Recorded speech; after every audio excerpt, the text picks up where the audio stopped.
given a tweet right after the fight. Any response to Terence Crawford, who had something to say? We ain't worried about retired. You know, we focus on testing and taking over this division. We ain't worried about the retired fighters. Yeah, y'all keep on throwing Terence up. Terence took it, he'll be tired. Leave Terence alone. Let him do what he's supposed to do. Y'all may have fun and enjoy his family. I done made it, baby. And they still want me to come out of retirement and whoop on some people. Hey, what more can I ask for, man? I'm blessed. Life is beautiful right now, and I'm enjoying every bit of it. After stopping Xander Zayas, Boots Ennis wasted no time making his next statement. He used the moment to call out Terence Crawford and made it clear that was the fight he wanted next. I wasn't worried about nothing that Xander had when it comes to Boots. I wasn't worried about nothing at all. When he fights, I don't worry, man. I don't worry at all. They can hear me, brother. Boots had just stopped a young, hungry fighter in Xander. But instead of celebrating, he immediately turned his attention to one of the greatest fighters of this era. Calling out Crawford after a knockout sent a clear message. Boots is not chasing easy wins. He wants the biggest names and the toughest challenges. His line was Terence to come out and fight you. Is that a realistic fight that you could see him coming out to fight you? Oh, Crawford? I mean, I don't know. He retired, so that's what he's doing right now. He retired, he chilling. So. But that also raises the pressure on Boots. Crawford is not just another champion. He is a complete, intelligent fighter who punishes every mistake. So when Boots called him out, fans immediately started asking the real question. Is Ennis truly ready for that level? Or did the Xander knockout make him feel invincible too soon? You're different than even him or any other fighters, but what is different about Jaron Ennis than a Terence Crawford or anyone else for that matter, but specifically Terence? I'm different. Y'all know I'm different. But I remember a couple weeks ago, there's a Gillian Wallow put out a video, and Bud was on the other side saying, I would knock that Boots out. Like, did you watch that? And what was your reaction to that? Oh, man, I'm in camp. I don't even worry about what he retired. I ain't worry about what's going on. I'm like that. I'm focused on testing. Terence Crawford reacted to Boots' Ennis victory, and his response added even more fuel to the debate. He posted, "I'm going to keep my comments to myself, but you all get it, I hope." That single message shifted the conversation. Boots had just made a statement, but Crawford reminded everyone that calling out his name brings a different level of scrutiny. Boxing Massacre then posted, "Terence Crawford is an OG savage. Boots is overrated. Bud would have ended his career. Jaron Ennis should never mention Bud's name." The reaction reflected just how divided fans remain. Rick Glazer also weighed in with one of the strongest opinions. He asked, "Do any of you still think Ennis beats Crawford?" Crawford would stop Ennis. He argued that Ennis showed a vulnerable chin after being hurt multiple times by Zayas. Rather than focusing on the knockout, Rick pointed to the moments where Xander landed clean and made people question Boots' durability. While many saw a star-making performance, Rick saw warning signs. In his view, if Zayas could hurt Ennis, Crawford would exploit those openings and finish the job. According to Boxing Barbecue, the fight is now unlikely because Crawford has retired. Even so, he believes fans will continue comparing their careers for years. Ray Jackson saw it differently, making it clear he still backs Boots against Crawford. He tweeted, "Boots Ennis will beat the hell out of Crawford." That reaction shows why the debate refuses to die. Some point to Boots' defensive lapses and believe Crawford would capitalize. Others believe Ennis' youth, size, speed, and power would create serious problems for Bud. Ray's message was simple. He does not believe Crawford is too much for Boots. Nagy then turned the discussion into a question for the entire boxing community, asking if Terence Crawford came out of retirement right now, does he beat Boots? That perfectly summed up the conversation after Ennis stopped Xander Zayas. Instead of talking only about the knockout, fans immediately compared Boots to Crawford. Some believe Ennis is younger, stronger, and active enough to challenge Bud. Others argue Crawford's timing, defense, experience, and ring IQ would expose every mistake Boots made against Zayas. After Crawford hinted he had plenty to say, Boots never seemed bothered. He had just stopped Xander Zayas, made a statement, and called out the biggest name linked to him. Rather than backing down, Boots treated Crawford's reaction as even more motivation to chase the fight. I come back to the corner, he like, yo, man. Yo, man, stop playing. I'm like, Yeah, he like to have fun though. From Boots' perspective, Crawford can laugh online and point out flaws. But if he stays retired, there is no fight to prove his point. That is why Boots' response stood out.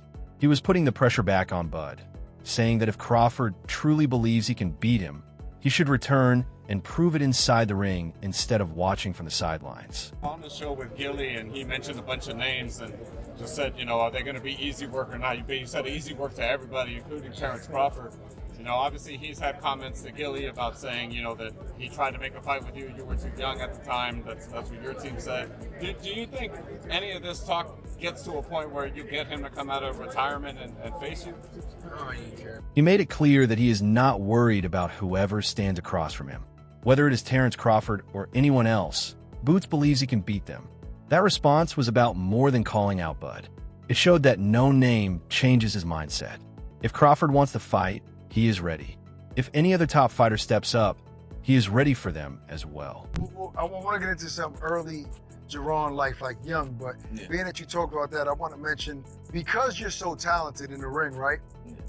Right away, as soon as you emerge, the boxing pundits and the public had to match you up with a Terence Crawford, right? Who was at the top of the game right now, because they couldn't see anybody else that could compete with him. So did you take that as a compliment? I mean, I really don't be paying that too much mind. Like, I be me. You know, I do this for me and my family type stuff. Like, Right. I know I got to carry my legacy. Right. And my brothers did it, you know, at a high level. My dad did it. So I just want to take my next into the level. So I ain't really, next level. So I really wasn't like too. When I was coming, I really wasn't too worried about who was this, who was that. Like, You was focused on what you was trying I know to my task at hand. My task at hand was coming up. At that time, I was fighting at 47. Boots Ennis responded with the confidence of a fighter who believes he is ready for anyone. You've shown us you can switch hit and all of that and do it great from both sides. And I guess that's probably why Canelo welcomed you in the camp. Yeah. But when he was going to fight Crawford. But how did that come out? Did you guys call them? Well, him and my brother go way back. You know, my brother was in. That's right. It was in camp with when he fought Mosley, and I think he was in camp for him when he fought Gomez, Alfonso Gomez. Alfonso Gomez. Yeah, so he was in camp with him twice, and him and my brother got a great relationship. I'm like, man, great relationship. So I'm like, might as well go out there and, you know, get some sheep. And I was getting ready for my fight, and that was my first fight moving up. So why not spar, you know, Canelo? Boots also spoke about the weight difference, saying he feels stronger than ever. Moving up has allowed his body to carry its power more naturally, and that confidence came through in everything he said. He was not treating the new division like a challenge. He spoke as if it made him even more dangerous. That matters because when a fighter feels stronger at a higher weight, his confidence grows with it. Boots already had speed, timing, and belief in himself. Now he feels the added strength makes him an even tougher opponent. So when he says he is ready for anyone, it carries even more weight and keeps the Crawford debate alive. 147, obviously, you were winning big fights, but they attached you to Bud Crawford so much. And now you're at 154. Do you feel a lot stronger at that weight? Like, is it really that weight difference? Does it make a big difference, like making weight? Yeah, for sure. I feel way stronger at this weight class. I should have probably been moved up, but as you know, I was staying down there, trying to, be undisputed down there, and those guys were down there playing around, and so I had to, move up, and then I think that was the best decision I made, because I think I would have stayed at that weight for too long. I said, there's part of you still wish you can fight him. He's a retired fighter. If he come back, he come back. No, I'm different. I'm trying to tell you. I'm different. I'm different. What different, man? I'm different. I'm trying to tell you, I'm different. Y'all gonna see. Then Bernie the Boxer shared his own thoughts on the Jaron Ennis versus Terence Crawford debate, adding even more fuel to the discussion. He viewed the matchup as a true test of levels. Boots has the youth, size, speed, and confidence, especially now that he feels stronger at the higher weight. But Crawford is not a fighter who relies only on power. He studies opponents, makes adjustments, sets traps, and punishes every mistake. That is exactly why this debate remains so intense. Boots looks dangerous against almost anyone, but Crawford is far from an ordinary opponent. I want to ask you that question first. I want to ask you that question first. Can you answer that for me, Boots? If you see this interview and everybody's talking, or Boots fans or whoever it is, and everybody getting mad at me, I'm just asking you, if you're the #1 contender for Earl Spence, why would you let Bud Crawford take your spot? Okay. Now, okay. Fine. I commend you on that, because let's just say you wanted those guys to fight for that way you can be undisputed. Okay, I'm going to let those guys fight because, I want to be undisputed. Okay, so we let you slide on that. Okay. Now, when this fight is made, just like most big fights, there's usually a rematch clause, okay? So with these type of superstar fighters, we know they fight, infrequently. They fight less. It's not gonna be immediate. It's not gonna be. So let's say they fight. How much do you think the time would be for the rematch to happen? Because, like I said, it was a huge fight, right? So Bernie's point took the conversation beyond the hype. If Boots wants to be compared with Bud, he has to prove his pressure, power, and confidence can succeed against a fighter who has spent years breaking down and defeating elite opponents. I'm going right in there to fight Crawford again. Actually, they're going to be trying to get rid of Crawford after that. Like, we didn't want you anyway. Then Jaron Boots, Ennis spoke about Terence Crawford, and he did not sound like a fighter avoiding the challenge. Boots made it clear that Crawford's legendary status does not change how he views the matchup. He respects everything Bud has accomplished, but still believes he can beat him like anyone else. That is the confidence Boots carries today. He is not chasing easy fights. He wants the biggest name of his era. After stopping Xander Zayas, that belief only grew stronger. Boots says he feels better at the weight, more dangerous, and convinced his speed, power, and pressure can trouble anyone. So when Crawford jokes online or fans question his flaws, Boots has one response: step into the ring, and he'll prove it. You've been tired of hearing about Terence Crawford throughout the build-up to this fight, but he did tweet something that definitely seemed like in relation to this fight, without saying much, but given a tweet right after the fight. Any response to Terence Crawford, who had something to say? We ain't worried about retired. We focus on tasking and taking over this division. We ain't worried about the retired fighters. Yeah, y'all keep on throwing Terence up. Terence took it. He's retired. Leave Terence alone. Let him do what he's supposed to do.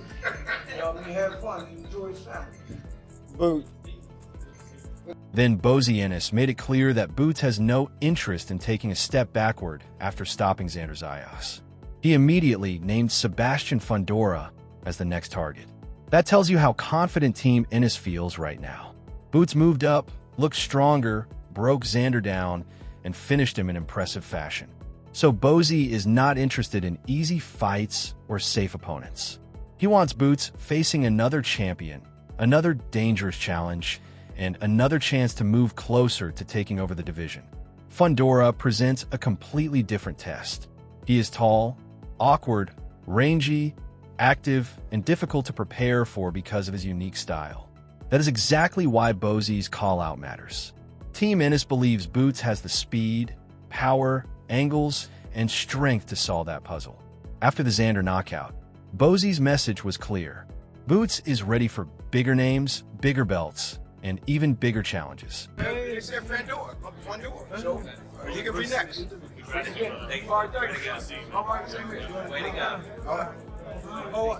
right. Come on, man. What you looking at me like that? Shannon Sharp, Chad Akasinko Johnson, and Joe Johnson reacted to Boots' dominant win over Xander Zayas, calling it a boxing masterclass from the opening bell. Their message was simple. Boots controlled nearly every round. He looked faster, stronger, sharper, and completely comfortable at the new weight. Shannon also pointed out that Xander never looked like the bigger man once the fight got going. Despite Zayas' skill and confidence, Boots made the strength difference obvious. Still, they noticed one concern. At times, Boots became a little too relaxed. He was clearly ahead, but occasionally opened up, took risks, and gave Xander opportunities to land. That made their reaction more balanced.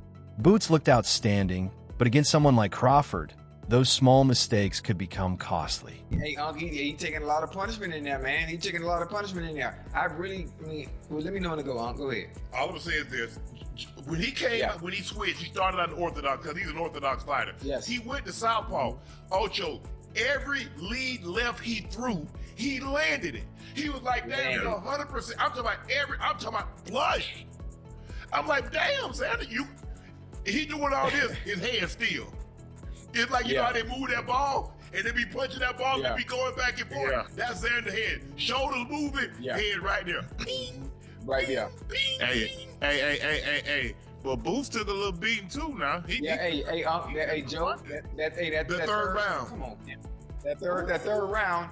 I mean, Boots said it. Boots said it. You know, when he talked to the commentator after the fight in that third round, I got a little bit lazy with my defense. Now, he took some shots, and Joe, but most of the time he rolled with him.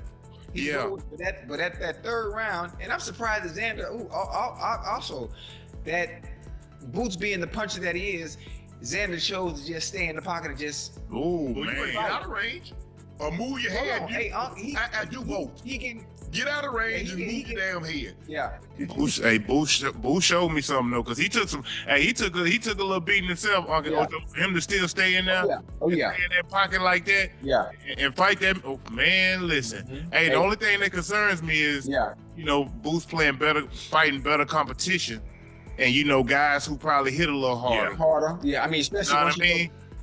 Once you go up to 154. Well, he at 154 now. He's talking about he might end up at 68. You start going to 60, 68, when you start getting middle and super middle, boy, look here, they knock your damn head. Then Mill City Boxing broke down the fight, explaining how Ennis used his skills to deliver a near-perfect performance against Xander Zayas. Action to Jaron Boots Ennis stopping Xander Zayas in the 7th round. Great performance. I want to salute both of the fighters for putting it all on the line. Their undefeated records on the line. The young Puerto Rican unified champion, stepped up in competition when it came down to Jaron Boots Ennis. Lots of people believe that he is the phenom in boxing, the upcoming star in boxing. But was this performance that catapulted him for that?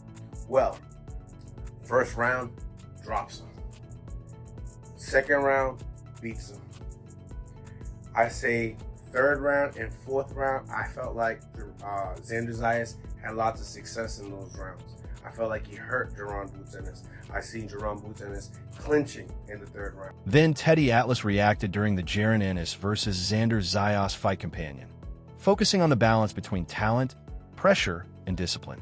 Teddy saw Boots as the fighter with more weapons from the opening bell.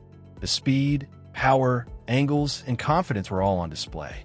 Once Boots forced Xander to fight at his pace, the bout became harder for Zayas to control. He was not just landing punches.